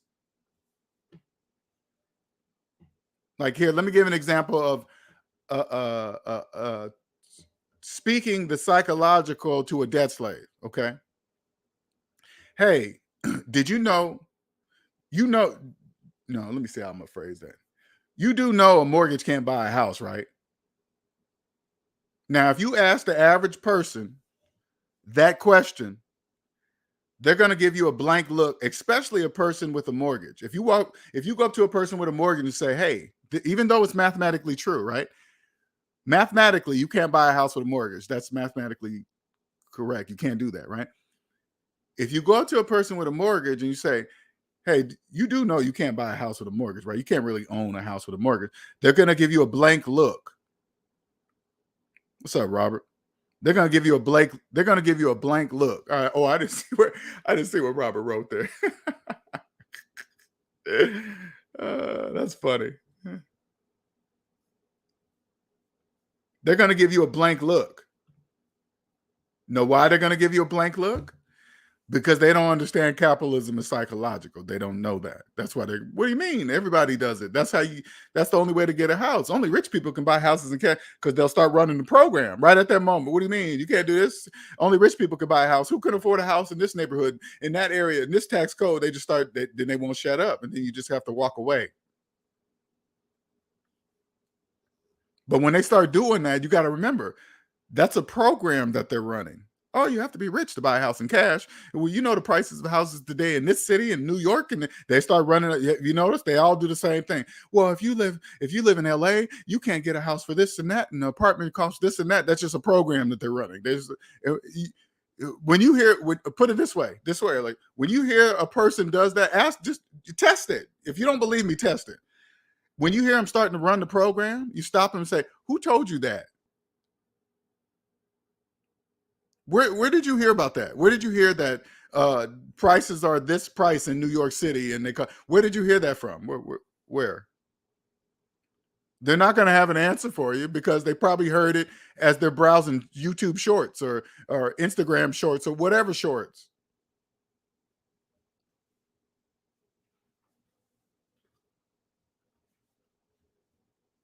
I've had several people, "Hey man, did you know Dave Ramsey has $150 million lawsuit coming and this and that?" I'm like, first of all, no, I don't. They're using the word scandal. That's clickbait. That's called clickbait. Dave Ramsey been in business for years. He gonna start a scandal now after 30 years of business? I doubt it. That's called clickbait.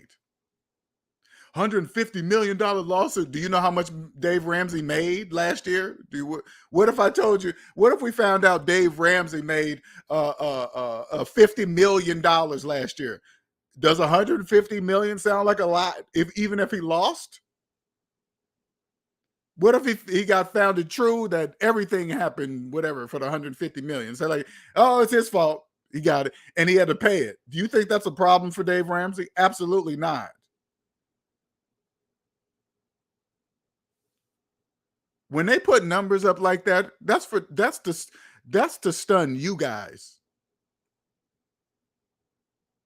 All you got to do is read the full article and be like, wait a minute, okay, he partnered with this company. They paid Dave $450,000 a fucking month. Out of the deal, Dave made 30 million, according to the article. 30 million. Now, what if it so happened, which I highly doubt it, anything close to it, but say like he got found guilty or whatever the lawsuit is, and he had to pay 150 million. He made 30 million just on that one deal. That's not his only business. That's not his only business.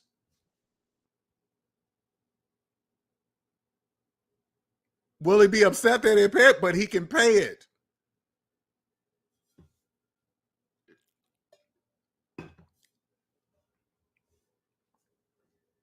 $150 million is a lot to a person that has never made six figures. When I found out like 5% of the people in America make six figures, I was like, holy shit, I did not know that. I'm actually glad that I didn't know that because believe it or not, like, you know how you notice, like, especially if you're a person that wants to start a business, have you noticed when you talk about doing it, somebody will say, oh, 1 in 5 and so businesses fail in the first 5 years. You're like, I don't need to hear that shit. But when you do, because when you hear that, that's the majority of the people that will never do what you're about to attempt to do is start your own business. The next time you hear somebody give you such a statistic that they just heard, you turn to them and say, yeah, that's why I chose to be part of the 5%. If 95% of business fail within the first 5 years. Oh, yeah, that's why I decided to be part of the 5% that do not.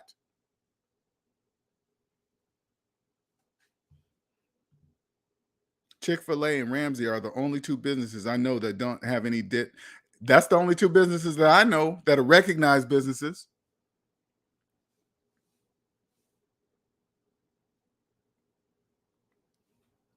Chick-fil-A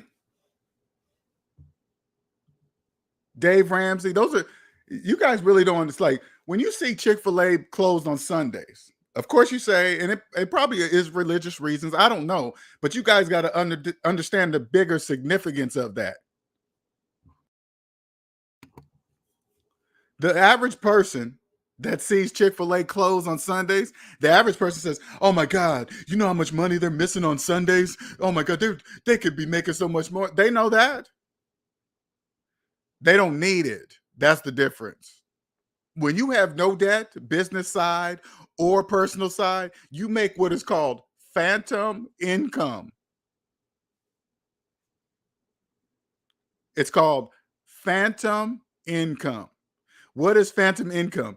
If 95% of the businesses around you have payments on their business, that means they have interest payments too. There's interest. That means they make less money than the businesses that have no loans.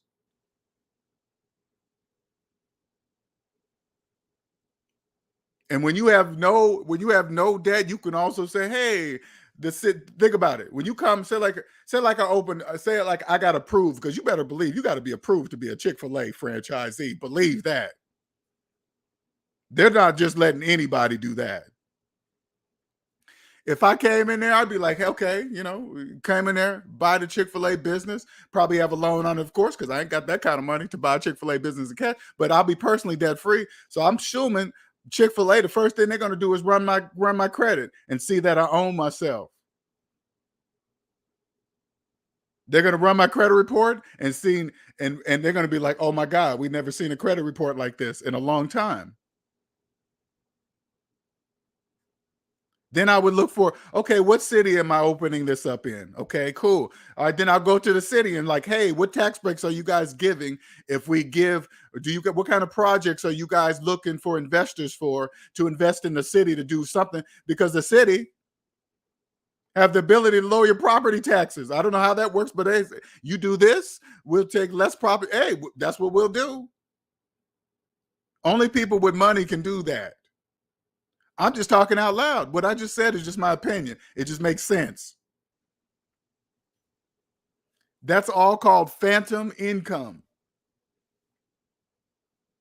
Hey, what projects you guys have in the city that you're giving tax breaks on? That's where I'm looking. Yeah, you invest in over here, we'll lower your business taxes. And I'm just talking out loud how it probably would work. For the next 5 years, I'm investing. There I go.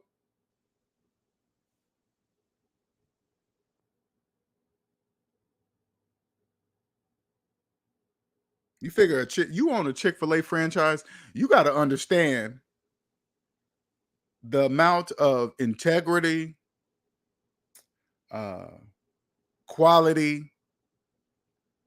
I mean, that's for the business, the look, the people you hire. Because again, I'm not a big fast food person, but I've never had a bad experience at Chick-fil-A. I can't say that I have. I never walked up to the counter and barely could hear the person talking to me, or act like they don't want to be there, or just like, oh my, like I'm bothered. That's the worst. When you come to spend your money at a fast food place and the person helping you is acting like they don't even want to be here.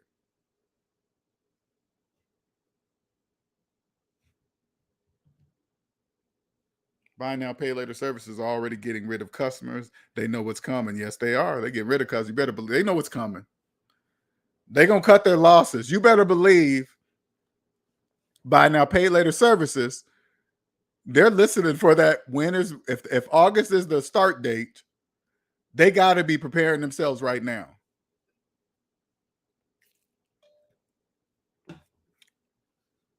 Not approving people. They got to, because they can't just keep going full. They can't be going full throttle.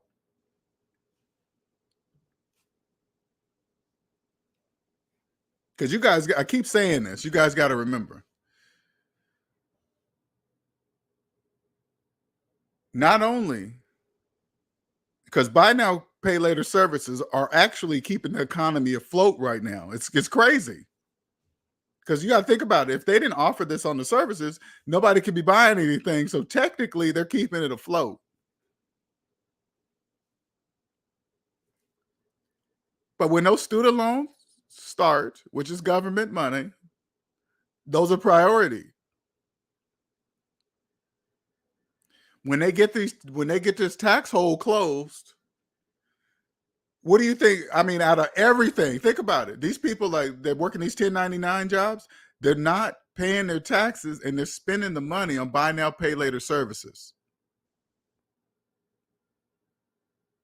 That's a problem.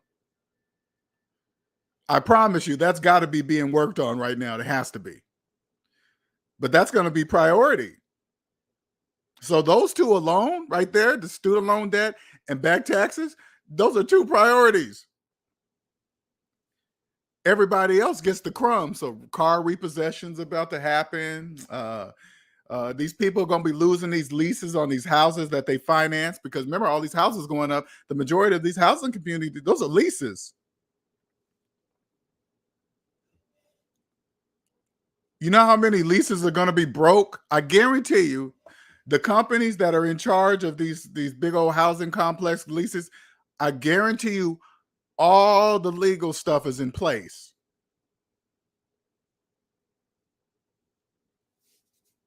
So you guys are going to break the lease. They're going to charge you a fee, and you're going to whatever. If I was you, I would read that contract. The one you didn't read when you signed up for that leased house, I would read it, or just take the time, give a lawyer $100, some kind of real estate lawyer, and say, "Hey, read this to me."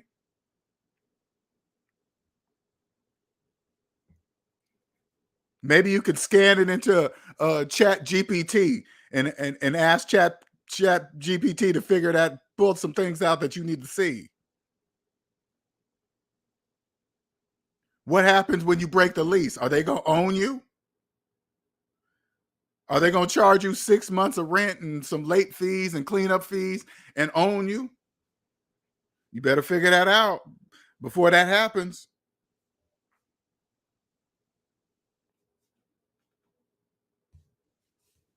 Bananas, man.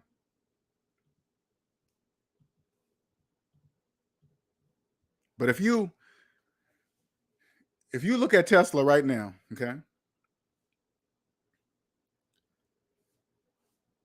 that's how you got to do it, man. With S&D knowledge, you get to play chess. Why you get to play chess? Because you know capitalism is psychological. That's chess.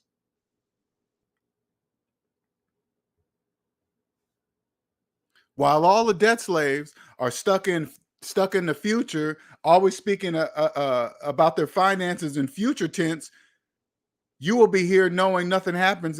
Only thing that happens is in the present. The future is created, can only be created in the present, only.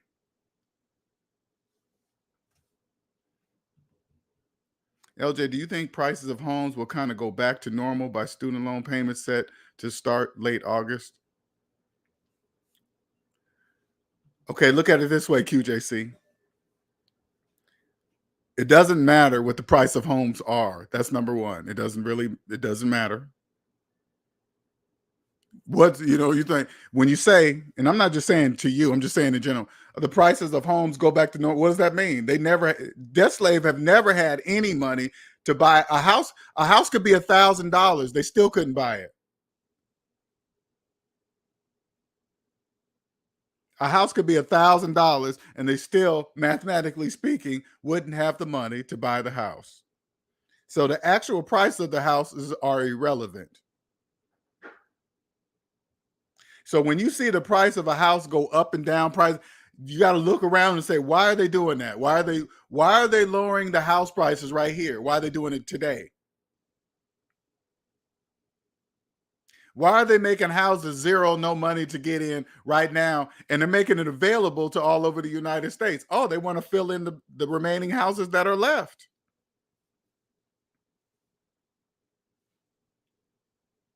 They already know if somebody comes and gets a house with no money down at all, they're going to be in that house a maximum of 2 years, maybe 2 years, maybe. They already know that.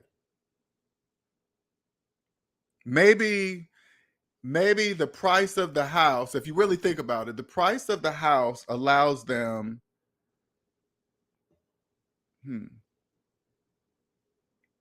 if they can charge more for the house. Of course, they get more interest and who knows? You got to remember there's a bigger piece in the background because they already know debt slaves cannot buy a house without asking the bank's permission first. Okay, they can't do it.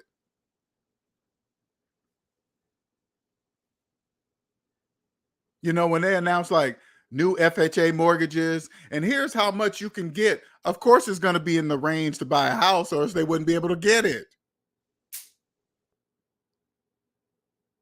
Oh, if you live here, the FHA, a mortgage, the loan rate is this range. Of course it's that range, else they wouldn't be able to buy nothing.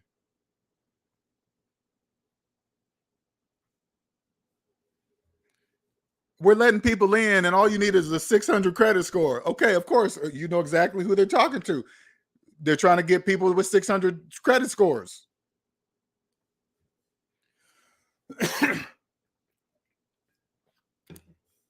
If you have no money and a 600 credit score and you believe you got a house, that's exactly what you're going to get. You believe you got a house. You're living the American dream. If you believe you can get a house, but own a house with no money and a 600 credit score, you are living the American dream.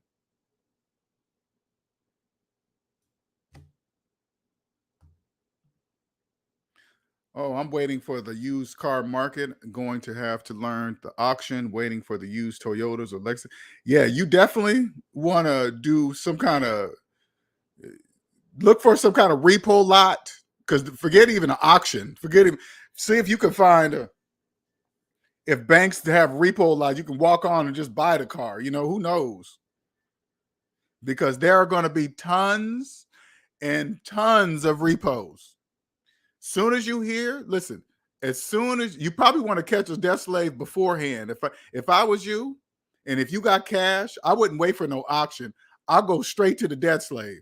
Look for the car you want that they're selling and find it and just say, hey, and just hear their story. What do you, why, just ask them the common question, hey, why are you selling it? If they give you some sob story of getting a divorce, that means they're open to talk down.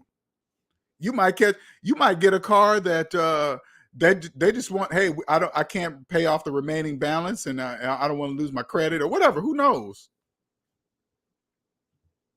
Get that shit on the blue book. What's up, Dorian? I never knew Caleb was in student loan debt. The way he was talking, you would have thought he was debt free. Sure did. I didn't know that either. You guys, S&D family members brought that to my attention. I didn't know that.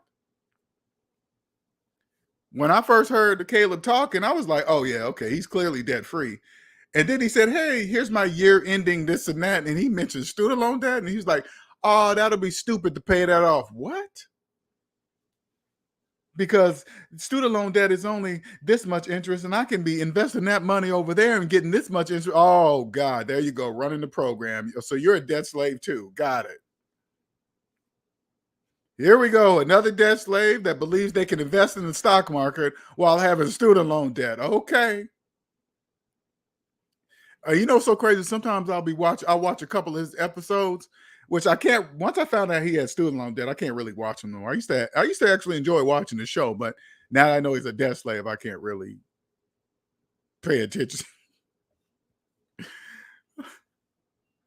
It's just crazy just to know that he's just, oh my God, it's crazy. I was like, what? Uh-oh. Okay. I'll come back to that. Anyway, I'm gonna wrap this up. Thank you everybody for joining. If you catch it later, leave a comment. For those of you listening in the car, savingsminusdebt@gmail.com is my email. Savingsminusdebt.com. You can schedule a consultation, and my Cash App is $SavingsMinusDebt. Okay. But anyway, you guys have a wonderful day. All right, later.